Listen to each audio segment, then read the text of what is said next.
Can I start by asking you about Liam Delap and whether you've spoken to him since Wednesday night, explained to him how you saw it from your point of view and what he had to say? No, but I don't need to speak with Liam. Anyway, I spoke with Liam, but Liam he knows everything. He's aware of the situation. He knows that he made a mistake, and full stop. No more than that. Do you think the players appreciate you being as open and honest as you were on Wednesday night? This is a question for them. The problem is that when I say that there is no concern about red card, no concern. If I say that we need to avoid red card, we need to avoid red card. I say what I think is correct to say. Sometimes we had red card that was difficult to avoid, and sometimes we had some red card that we could avoid. Do you think, generally speaking, there is a problem with discipline? I think that some of the red card that we concede, we can avoid that. And likewise, some of the yellow cards you were saying on Wednesday night as well were avoidable as well? I don't know. What can you do to change that, do you think, to change some of the rash tackles, some of the challenges, the avoidable cards? It's also something that we need to learn. Something that we have to do better, and for sure, no doubt that in the future we're going to be better also on that. Okay, we'll go to John, BBC. Just on that, have you sat the squad down, since Wednesday and said, this is getting a bit ridiculous now? Was it 6 red cards from 9 games, including your own? Have you sat them all down and said it's really something that's got to stop? Again, some of the red card we could avoid. Some of the red card is we cannot avoid.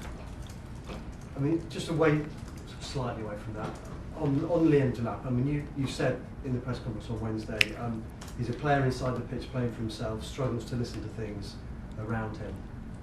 So is it fair to say that he is quite a long way from being the player that you want him to be? Probably.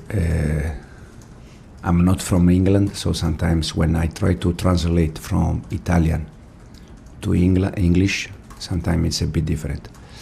Liam, when he's inside the pitch, it's more focused to do his battle against the central defender than the rest. This was what I was telling, I was trying to say after that game.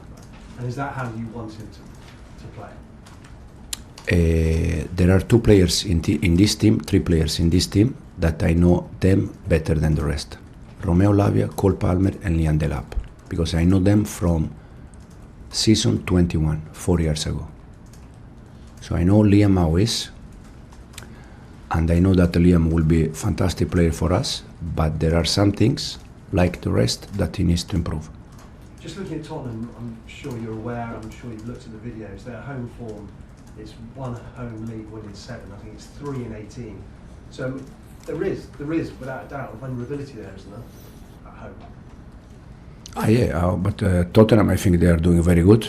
They finished last season winning the Europa League. They start very good this season, and also because it's a derby, for sure will be a difficult game.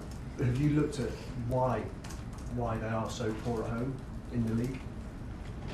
I don't know. This is a question for them, to be honest. Thank you. We'll go to Soraya, PLP. Morning. Your left wingers I want to talk about. Garnacho scored his first goal against Sunderland. Then you got Gittins' amazing goal against Wolves and assisting in the game. You've mentioned previously that you actually tend to pick your attackers on how well they defend and their defensive attributes. What do you sort of think separates Gittins and Garnacho, and what do they contribute differently to the squad? They are both adapting to our the way we work every day. They are both doing well. This is what we want from our wingers, score goals and assist. And it's good to have both doing well, so we can choose one or the other one. A few weeks ago, I spoke to you about set pieces. You're scoring them so well, second highest in the league. We'll speak about the conceding part. You've conceded the most shots from set pieces as well. What issue do you think it is? Do you think it's physicality on the pitch and the players that you have? Because aerially winning your duels has not been there, or covering the critical zones, or do you think it's a mentality thing, or the aggressiveness? I think that set pieces, you are going to score goals and you are going to concede goal. The reason why, because if we say that when we concede we are not strong enough, so why we score? I think set pieces, there are teams that they score more goals, less goals, but at the end set pieces you are going to score and concede goal because there are action that it's so difficult to defend. Lastly, just want to talk about one of the tactical tweaks that you do in games. Sometimes you move Lavia or Caicedo to join the centre-backs. What's the rationale behind that, and what role do you want them to play when they move into the back line? Yeah, it depends a little bit how the other team press, where we can find space, where we can find solution. Sometimes it's also to move a midfielder from that area because it's traffic, many players there, so we want to move some players out from that area. And depends a little bit on the, as I said, on the other team how they press. Okay, thank you. We'll go to Simon, Athletic. So. Hey Enzo, we've talked to you about when you do long throw-ins. Have you been working on defending long throw-ins? That was another one in midweek that you conceded from. Is that something you've been working on this week, in particular because of Tottenham? They like to use long throw-ins a lot. Yeah, and then we have Wolves at home that they do that. Yeah. And then we have for sure we are working. Yeah, for sure. And just quickly on Liam, just one question on Liam.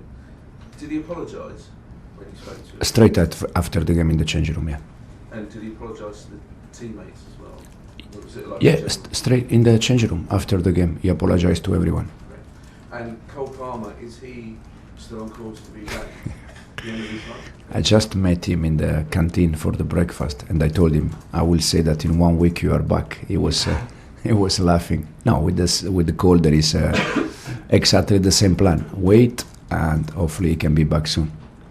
Okay, and we'll finish this section with Rob O'Connor. Hi Enzo, are you open to changing the way you personally approach squad discipline? You're still a young manager, there's obviously room to evolve in terms of tactics and other areas. If the approach to discipline isn't working, can you see yourself becoming a more forceful personality with discipline? I think, as I said many times, I like to learn, I like to evolve.